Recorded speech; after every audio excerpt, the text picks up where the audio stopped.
Everyone, সকলকে জানাই good morning. কেমন আছো সবাই? আশা করি সবাই ভালো আছো, সুস্থ আছো। আরও একটি নতুন ভিডিওর সাথে তোমাদের অনেক স্বাগত, অনেকটা ভালোবাসা। আর তো মাত্র কয়েকটা দিন পরই কিন্তু মা এসছে এই ধরাধামে। সত্যি কথা বলতে বাঙালির সব থেকে বড় উৎসব হচ্ছে এই দুর্গা পুজো। তো আমি ভাবলাম চলো, ওরা যেহেতু ডিউটি চলে যাওয়ার পরই না, আমি ঠিক করলাম চলো আমিই বা কেন আমার ঘর দুয়ার অপরিষ্কার রাখবো, আমিও একটু ঝাড়া পোছা করে নিই। তার জন্যই দেখো সোজা কোমর বেঁধে লেগে পড়েছি ঘর দুয়ার পরিষ্কার করতে। তাদেরকে একটা কথা আমার বলাই হয়নি, আর অবশ্য বলা হবেই বা কী করে, আমি নিজেই তো জানতাম না, হঠাৎ করে তো প্ল্যানিং হলো। তো দুর্গাপুজোতে ভাই যাচ্ছে বাড়ি, আমি তো ভীষণ খুশি, কারণ মা বলেছে অনেক কিছু জিনিস আমার জন্য দিয়ে পাঠাবে। গেছি মানে আজকে এই রুমটা ক্লিন করব। আগের দিন রান্নাঘরটা করেছি, তো আজকে একজনকে আমি হাতে পেয়েছি, আর এটাকে না এই দেখো ধুয়ে নিয়েছি। এই এই যে তোমরা এটাকে কে কে ভয় পাও জানি, আমি ভয়টই পাই না একে। এই যে হাতে ধরে নিয়েছি এটাকে, এর এবার ব্যবস্থা আমি করব। খুব দৌড়ে বেড়াইছি কদিন থেকে না, এত দৌড়ে বেড়াইছি কি আমি ধরবো করে আর ধরতে পারছি না। মানে কিছুদিন থেকে দেখছি ইঘর দৌড়ে বেড়াইছি। তো আজকে আমি একে ধরেছি, ধরে পাটাসে দিয়েছি।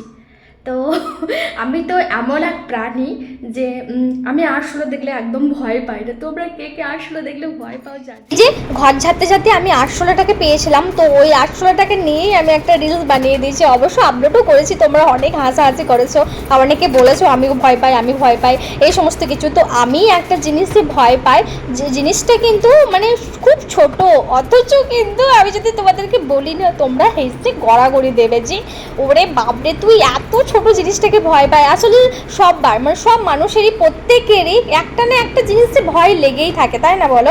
এটাই হচ্ছে মেন কথা। তো যাই হোক, আমার দেখো ঝাড়া পোছা হয়ে গেছে, তারপর আমি এই যে ঝাঁটটা দিয়ে দিচ্ছি সুন্দর করে, তারপর পোছা টোছা করে নেবো। তো যাই হোক চলো, ভিডিওটা কেমন লাগলো জানিও। যারা এখনও ফলো করেনি অবশ্যই ফলো করে নিও। এই দেখো অনেকদিন পর আমি কিন্তু আমার ট্রলি ব্যাগটা বের করেছি, আর ট্রলির যে সমস্ত জামা কাপড় বলো জিনিসপত্র যা যা ছিল আমার, সেগুলোকে না একটু রোদে দিয়ে দিলাম, তার জন্যই বের করেছিলাম। আর দেখো দেখতে দেখতে আমি পেয়ে গেছি আমার একটা টি শার্ট আর প্লাজো প্যান্ট, নতুন, আমি এখন একদিনও পরিনি, তো ওটাকে বের করে রেখে দিলাম যে আমি পরবো বলে। তো যাই হোক, তারপর আমি যে সমস্ত জামা কাপড়গুলো, ওই যে সত্যি কথা বলতে জামা কাপড়গুলো না টেনে বের করে দেওয়া 2 মিনিটও লাগবে না বের করতে, কিন্তু গোছাতে অনেক টাইম লেগে গেছিলো আমার। তো যাই হোক, তারপর চটজলদি গুছিয়ে নিলাম, আর যেগুলো মেলে দেওয়া ছিল সেগুলোকে মেলে দিলাম। এই দেখো সমস্ত কিছু রেডি করার পর এই যে পুরো রুমটাকে আবার যেমনকার তেমন করে সাজিয়ে দিলাম। প্রচণ্ড পরিমাণ ঘেমে গেছি, এবার স্নানটা করব।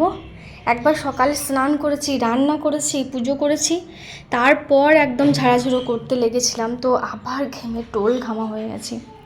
তো এই যে কেমন লাগছে জানিও। ওই যে আমার গজো, আমার এত পরিমাণে গরম লেগে গেছিলো, আর এখানে জানো তো কিছুদিন থেকে মোটামুটি 10-15 দিন থেকে না গরমটা একদম আবার ঘুরিয়ে পড়েছে। ওয়েদারটা ভালো ছিল জানো তো এখানে, তো তার মধ্যেও না এই 12 দিন থেকে দেখছি ওয়েদারটা একদম সেই কেমন একটা ভ্যাপসা গরম টাইপের হয়ে গেছে। তো আমি তার কারণে মাথায় স্নান করলাম, আর বাইরে এসে একটু রিলস বানাচ্ছিলাম। আমার রিলস বানাতে খুব ভালো লাগে জানো তো, যারা আমাকে প্রথম থেকে জানো তারা সকলেই জানবে। তো আমি দুপুরে বানিয়েছিলাম কি তোমাদেরকে দেখিয়ে দিই, একটু ভেন্ডি আলু সিদ্ধ করেছিলাম, একটু সয়াবিন আলু দিয়ে ঝোল বানিয়েছিলাম, ব্যাস